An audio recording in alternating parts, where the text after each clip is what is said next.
Welcome everyone. आज हम फिर से पढ़ेंगे क्लास 8 का some natural phenomena chapter NCERT का पार्ट नंबर 3। तो हमने देखिए 2 पार्ट्स ऑलरेडी अपलोड कर दिया है। अगर आपने नहीं देखा है तो डिस्क्रिप्शन में प्लेलिस्ट का लिंक है, आप सब वीडियोस को देख सकते हैं।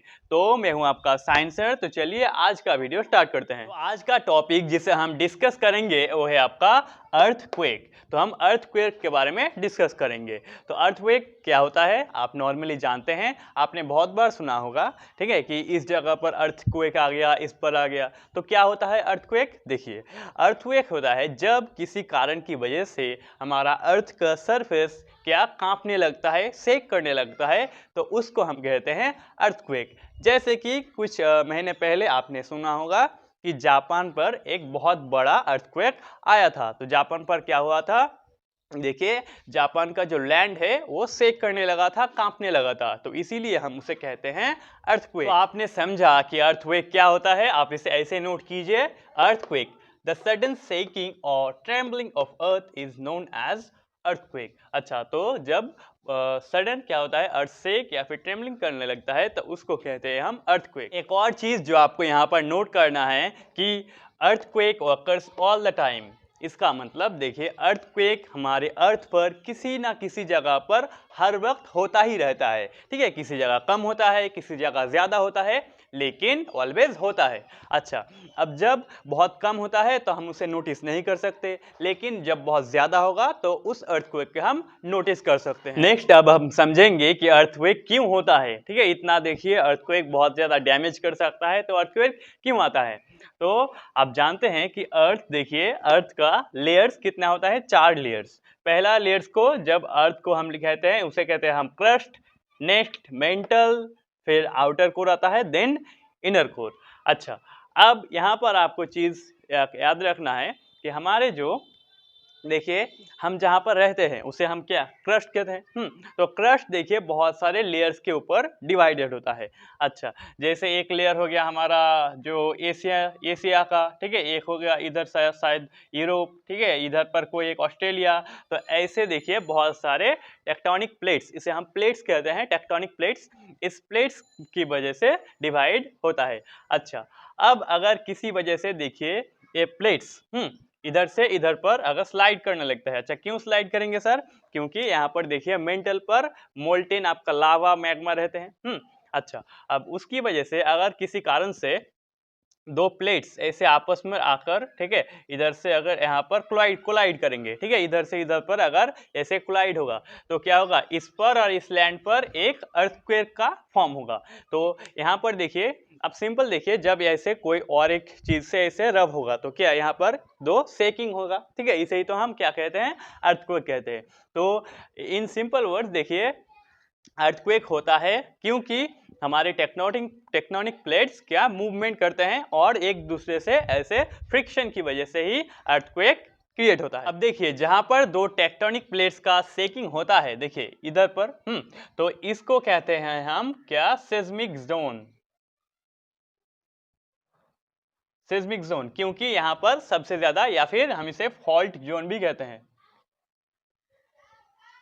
फॉल्ट जोन, ठीक है। तो यहाँ पर देखिए बहुत ज़्यादा ऐसे ही सिस्मिक एक्टिविटी होने की वजह से, अर्थक्वेक होने की वजह से इसको हम फॉल्ट जोन डिक्लेयर करते हैं। और इसी एरिया पर भूकंप होने का, आपका अर्थक्वेक होने का सबसे ज़्यादा ही चांस रहता है, ठीक है। जैसे कि जापान अगर देखेंगे तो ऐसे ही बहुत सारे टेक्टोनिक प्लेट्स के बीच में होता है, इसीलिए वहाँ पर बहुत ज़्यादा अर्थक्वेक आता है। अच्छा, और अगर हमारे इंडिया की बात करें, तो हमारे जो हो गया आपके हिमालयस, ठीक है, तो हिमालयस पे बहुत ज़्यादा अर्थक्वेक आता है। और हो सकता है आपका कश्मीर, ठीक है, कश्मीर के वहाँ पर, एंड और एक है राजस्थान। तो राजस्थान में भी बहुत ज़्यादा ही अर्थक्वेक आता है, यहाँ पर ऐसे फॉल्ट जोन रहने की वजह से। स्टूडेंट्स, हम अभी और पढ़ेंगे।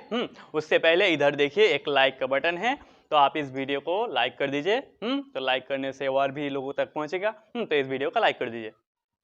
तो यहाँ पर हमने जो समझा उसे नोट कीजिए। The weak zones where the earthquake more likely to occur is called seismic और फॉल्ट जोन। जहाँ पर अर्थक्वेक बहुत ज़्यादा ही होता है उसे हम सिस्मिक या फिर फॉल्ट जोन कहते हैं। स्टूडेंट्स, हमने अभी समझा कि अर्थक्वेक क्यों होता है। अब हम समझेंगे कि अर्थक्वेक की वजह से क्या होता है। होने दो अर्थक्वेक, क्या होगा। देखिए, अर्थक्वेक की वजह से बहुत ज़्यादा डैमेज होता है। मेनली होता है डैमेज, देखिए, हमारे लैंडस्लाइड्स एंड सेकेंड जो सबसे डैमेज होता है आपका सुनामी। ठीक है, तो देखिए लैंडस्लाइड्स और सुनामी आता है अर्थक्वेक की वजह से। कैसे, देखिए लैंडस्लाइड्स अगर ऐसे एक प्लेट है और इधर पर एक प्लेट है, ऐसे रब होगा तो यहाँ पर एक लैंडस्लाइड आ सकता है। और सुनामी आ सकता है अगर किसी वजह से टेक्टोनिक प्लेट्स का मूवमेंट के आपका सी वाटर के अंदर होगा। तो नॉर्मली ऐसा ही होता है, सी वाटर के अंदर ही होता है, इसीलिए बहुत ज़्यादा सुनामी आ सकता है। जैसे कि आप जानते हैं हमारे बर्थडे साल पर देखिए 2004 पर 2004 उस पर एक बहुत ज़्यादा ही इंडियन ओशन पर सुनामी आया था, ऐसे टेक्टोनिक प्लेट्स के मूवमेंट की वजह से। इसकी वजह से कोस्टल एरिया पर वहाँ पर बहुत ज़्यादा ही डैमेज हो गया था, ठीक है, उस सुनामी की वजह से। और एक बहुत बड़ा कारण है क्योंकि हम अर्थक्वेक को प्रेडिक्ट नहीं कर सकते। अगर हम जान सकते कि अर्थक्वेक कब आएगा तो हम बहुत अच्छी तरह से अर्थक्वेक से हम प्रोटेक्शन पा सकते थे। लेकिन हम कभी पता नहीं लगा सकते कि अर्थक्वेक कब होगा। इसकी वजह से अगर देखिए किसी जगह पर बहुत ज़्यादा मैग्नीट्यूड का अर्थक्वेक आता है, अरे तो उसे हम नोटिस कर सकते हैं। और किसी जगह पर अगर कम आता है तो हम उसे नोटिस ही नहीं कर सकते। जैसे कि हमारे एरिया पर भी बहुत ज़्यादा हो सकता है अर्थक्वेक, लेकिन हम उसे नोटिस नहीं कर सकते। तो देखिए अगर कोई बहुत ज़्यादा होगा, कोई कम होगा, तो इसे हमें क्या आपको इसको हमें नापना होगा कि कौन ज़्यादा है कौन कम है।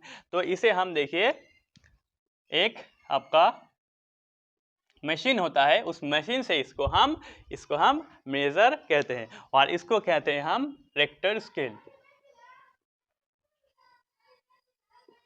रिक्टर स्केल, तो रिक्टर स्केल एक ऐसा स्केल होता है जिससे हम देखिए अर्थक्वेक का मेजर करते हैं, ठीक है, कि कम होगा या फिर ज्यादा होगा। तो उसका हमने समझा रिक्टर स्केल होता है the power of an earthquake is expressed in terms of magnitude of a scale called the Richter scale। ठीक है, तो जिसके हम earthquake का पावर को मेजर करते हैं उस स्केल को हम रिक्टर स्केल कहते हैं। नेक्स्ट अब हम कुछ और टर्म्स को समझेंगे।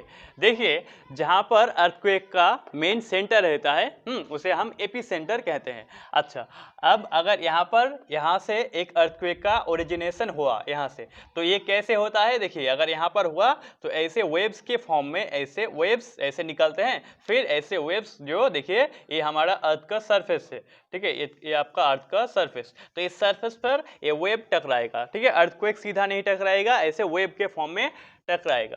तो ये जो हमारा वेव्स हो गया इसे हम कहते हैं सिस्मिक वेव, ठीक है, इसे हम कहते हैं सिस्मिक वेव। तो किस वेव की वजह से अर्थक्वेक फॉर्म होता है, तो आंसर होगा सिस्मिक वेव के वजह से। अच्छा, और इस सिस्मिक वेव को हम देखिए एक आपका इंस्ट्रूमेंट से मेजर करते हैं कि सिस्मिक वेव ज्यादा है या फिर कम है, तो इस इंस्ट्रूमेंट को कहते हैं हम सिस्मोग्राफ। तो इन शॉर्ट अगर क्वेश्चन आए कि अर्थक्वेक मेजर करने का इंस्ट्रूमेंट क्या है, तो हो जाएगा आपका सिस्मोग्राफ। और अगर हम आपको सिस्मोग्राफ का एक जनरल आइडिया दे तो देखिए एक सिस्मोग्राफ पर ऐसे एक पेपर रहता है, एक पेपर से ऊपर पर एक पेंडुलम से एक पेन जुड़ा रहता है। आप देखिए हम एक सिस्मोग्राफ को आपको यहाँ पर दिखा देंगे। अच्छा, अब देखिए जब ऐसे उस पेन पर ऐसे देखिए मार्क होगा, ठीक है, ऐसा मार्क होगा, यहाँ पर ज्यादा होगा, फिर ऐसे होगा, तो यहाँ पर ऐसे ऐसे ऐसे, फिर उस पेपर पर ऐसे मार्क होगा।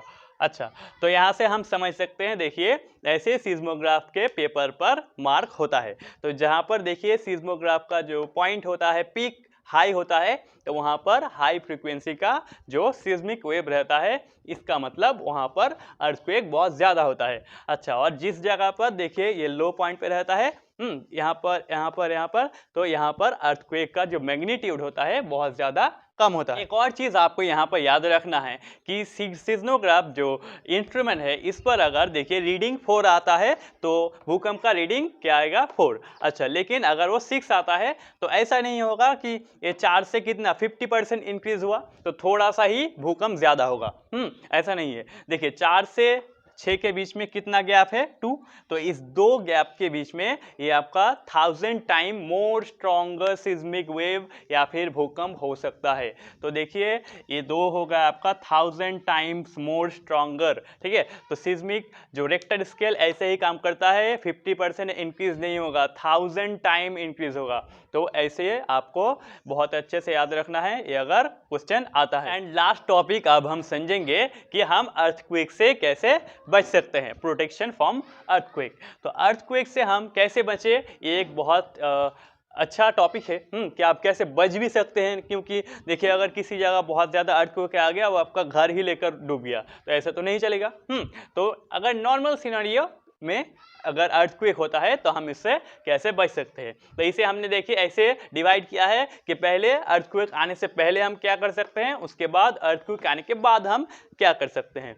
तो अर्थक्वेक आने से पहले देखिए हम बहुत चीज़ कर सकते हैं। जैसे कि हम देखिए एक जब बिल्डिंग बनाएंगे, हमारा जो घर होगा उसे ऐसे बनाएंगे, ऐसे मटेरियल से बनाएंगे कि वो अर्थक्वेक को अच्छे तरह के सहन कर सकता है। अच्छा, जैसे कि हम देखिए आपने शॉर्ट वीडियो पर या फिर कहाँ पर देखा होगा कि जापान के लोग ऐसे घर बनाते हैं कि अगर किसी वजह से बहुत ज़्यादा ही भूकंप आता है तो आपका वो घर ऐसे डोलने लगता है लेकिन वो ऐसे नीचे नहीं गिरेगा। अच्छा, क्योंकि जापान में बहुत ज़्यादा ही भूकंप आता है। तो और भी हम बहुत कुछ कह सकते हैं, लाइक कुछ जो इम्पोर्टेंट सामान है उसको हमेशा लॉक करके घर के अच्छे जगह पर रखेंगे। तो ऐसे ही देखिए सबसे पहले अर्थक्वेक के आगे आने से पहले हम अपने घर को बहुत ज़्यादा मजबूत करने का ट्राई करेंगे। और भूकंप आने के बाद क्या करेंगे सर, देखिए सिंपल, जब आप एक घर पर रहेंगे और जब घर से आप बाहर रहेंगे, तो अगर घर के अंदर आप रहेंगे तो आप क्या क्या कर सकते हैं। देखिए जब भी आप घर के अंदर है और बहुत ज़्यादा भूकंप आने लगे तो आप घर से लिफ्ट पर कभी मत जाइए। आप अगर सीढ़ी से जा सकते हैं, कम भूकंप आता है तो आप जाइए, किसी मैदान पर चले जाइए।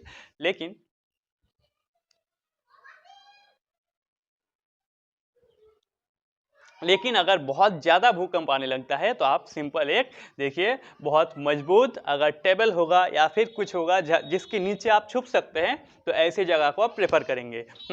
तो देखिए टेबल या फिर कुछ यहाँ पर आप बहुत अच्छे से रहेंगे। एंड सबसे इम्पॉर्टेंट, आप ऑलवेज ट्राई करेंगे कि आपका जो हेड है आपके माथे को बहुत अच्छे से प्रोटेक्ट करेंगे। क्योंकि अगर किसी वजह से किसी और जगह डैमेज हो जाएगा तो फिर भी आप बच सकते हैं, लेकिन आपका अगर सर पर बहुत ज़्यादा चोट आएगा तो बहुत ज़्यादा डैमेज हो सकता है। तो इसीलिए जब आप घर पर रहेंगे फर्स्ट आप टेबल को प्रेफर करेंगे और सेकेंड अपने हेड को बचाने का ट्राई करेंगे अगर बहुत ज़्यादा सीरियस भूकंप आ जाता है। अच्छा, और नेक्स्ट अब अगर आप घर के बाहर रहेंगे तो क्या करेंगे, तो देखिए ये आपका मोर सेफ रहेगा अगर बाहर रहेंगे। तो आप ऑलवेज ट्राई करेंगे कि जहाँ पर आप हो वहाँ पर कोई भी बहुत बड़ा बिल्डिंग या फिर बहुत ज़्यादा आपका ट्रीज या फिर कुछ कंस्ट्रक्शन, ठीक है, कुछ प्रैक्टिस ये सब ना हो। आप ट्राई करेंगे हमेशा फील्ड मैदान पर, खुले मैदान पर जाने का ट्राई करेंगे।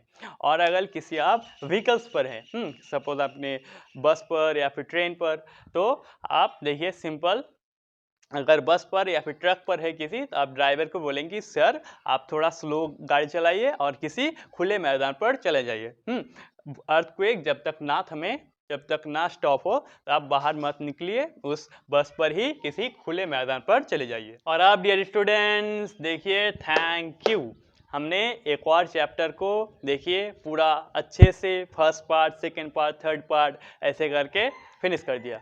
तो आप ऐसे ही पढ़ते रहिए और हमारे चैनल को सब्सक्राइब कर लीजिए। चैनल को सब्सक्राइब करने से हमारा अच्छा होगा। तो एक और बार आप सबको थैंक यू।